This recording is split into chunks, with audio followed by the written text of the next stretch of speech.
Hi friends, எல்லாருக்கும் வணக்கம். என்னுடைய நேம் குமரேசன். என்னுடைய channel name KK family vlogs.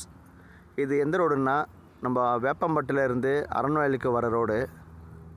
இந்த இடத்துல வந்து பார்த்திங்கன்னா, இந்த ரோட்டுக்கு இந்த பக்கமாக பார்த்திங்கன்னா ஃபுல்லாக வயல் தான் இருக்குது, கைனி வயல். அதே மாதிரி இந்த ரோட்டுக்கு இந்த பக்கமாக பார்த்திங்கன்னா பிளாட்டு போட்டிருக்கு, new plot, Anaga avenues DTCP approved plot. வீடுகளில் கூட வந்திருக்கு, நீங்களே பாருங்கள். பிளாட்டு போட்டிருக்கு. விருப்பப்பட்டவங்க வாங்க, கால் பண்ணுங்கள், லைக் பண்ணுங்கள், ஷேர் பண்ணுங்கள். பெஸ்ட்டு ப்ரைஸாக உங்களுக்கு சப்போர்ட் பண்ணி தர முடியும். Okay friends, thank you.